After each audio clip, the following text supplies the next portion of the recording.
So I wanted to do a little unboxing video.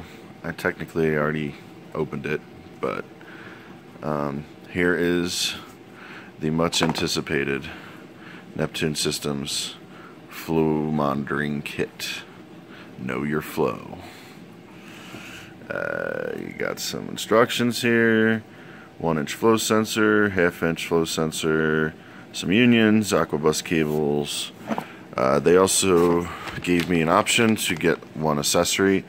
The original accessory I wanted wasn't ready yet, so they gave me this instead, which is a 1/4-inch, almost like RODI size tubing flow monitor. So I figure I might use this for my ATO, kind of just tell me if it's working or if it's doing something it shouldn't be doing. So let's show you what comes with this. First, you get some nice instructions telling you to request a beta operating system from Apex, and it basically says not to use it on the, I think, the Classic yet. I think they're still doing something with that. I don't know. Anyway, here it is. So let me pull these out, show you what they look like. So these are the half-inch sensors, and pretty much what you'd expect. It's just half-inch threads. Makes it pretty easy. I did notice on the back, you can see there is a directional thing. It says to flow that way. So you want to install this, you know, with the flow going up through it, I guess. And then so there's 2 of those, and then there's one of the big guys. So this is the 1-inch. And likewise, it does have a flow direction arrow on it. I don't know if you can see that, but it's saying that flow should go up this way. They also give you a couple of unions. I noticed it's thread to slip, so I mean, you don't have to use these. I already have a union on my manifold, so I'm going to have to use one of the brands, you know, the same brand, so that I can replace what's attached to it with a threaded, probably a threaded half of a union, since the other half is slip.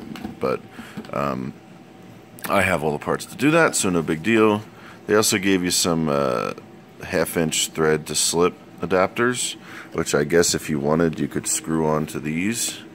For me, the half-inch ones are going to be off of my manifold for my reactors, so I don't think I'm going to even use those. My gate valves are threaded 3/4, and I have 3/4 half-inch bushings, so I'll just thread these right into the bushing. And then what I might need is some kind of female to female to get this back to the push connect. Was it Murloc or John Guest or whatever you call them? So you also get your aquabus cable. Nothing special there. It's just a USB cable, really.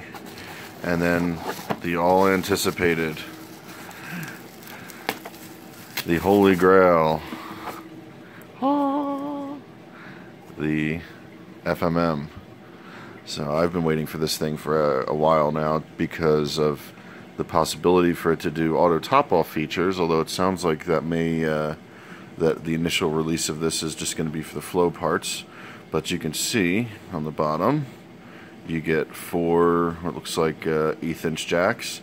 Now, I did notice these are not just the standard 1/8-inch jack. These are tip ring sleeve jacks. So it has 2 rings, TRRS jack. So that's they're not just standard jacks. These are more like the ones on your cell phone where you get the microphone or whatever as well. But in this case, I'm assuming they're using it for the communication of the sensors. You can see you also get a power jack and a 24-volt port. I think that's for the auto top-off functions. So yeah, that's pretty much it for now. This thing it looks cool. Everything here looks pretty cool. So what I'm thinking I'm going to do here is this will go on one of the reactors. My carbon, basically I just have one reactor. It's a carbon GFO reactor. This will go on the pump, like right after the pump. So this will show the total flow. This will be the reactor flow. I'm not going to have one to show the flow to the display tank. I figure if you subtract this from this, that'll give you that same number. It's going to be easier to plumb that way.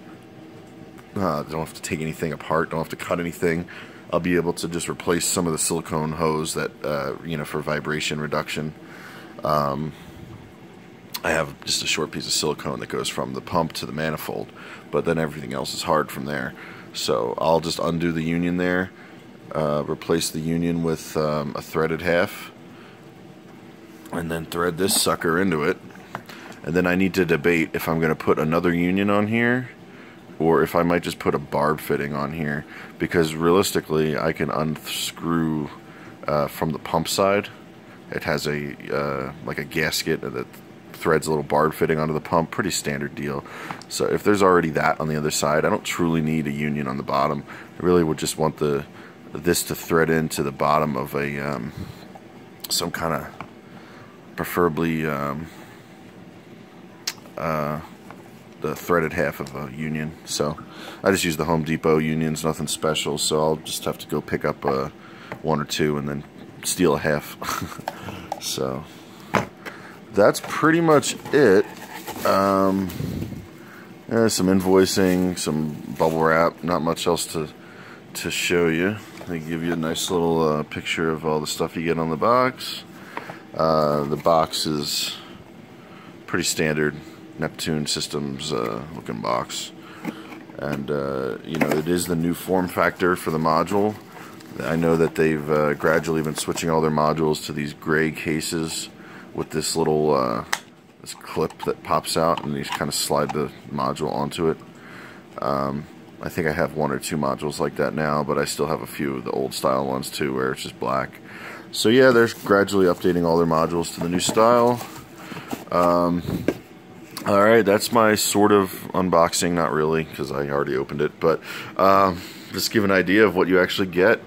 Hope, you know, I doubt many people have seen this before. I'm probably one of the first people posting the videos, so yeah, if you're into Apex, Neptune Systems, all that stuff, this is the new FMK. I hope to get this installed today, maybe tomorrow, so I can actually start using it. It sounds like I need to update to some kind of beta operating system, so I'll have to get in touch with the Neptune support, figure out what I need to do to start using this thing. But other than that, yeah, I don't know when it's supposed to be, I don't know, like officially general public release. This is part of the special program, but I'm really excited for it. I'm also really excited to see when their new pump comes out. I haven't heard anything, but yeah, this is exciting for me. I wasn't sure who rang the doorbell. I was like, what's in my door? And sure enough, it was this. So yeah, hopefully I'll do a follow-up video once it's all installed. I may only have a use for 3 of the 4 sensors right now until I get what I'm thinking is a UV reactor, or not a reactor, but a UV lamp. Since those need a pretty specific flow to be effective against certain parasites, diseases, whatever, I figured this would be, how perfect is this? I can dial in the flow through a UV reactor to exactly the amount you would need to kill certain parasites. So I figure this might justify buying a UV light, because I can actually ensure that it's useful as opposed to just kind of winging it. So, alright, I'll do a follow-up once I figure out how to get all this installed, and we'll go from there. Thanks for watching.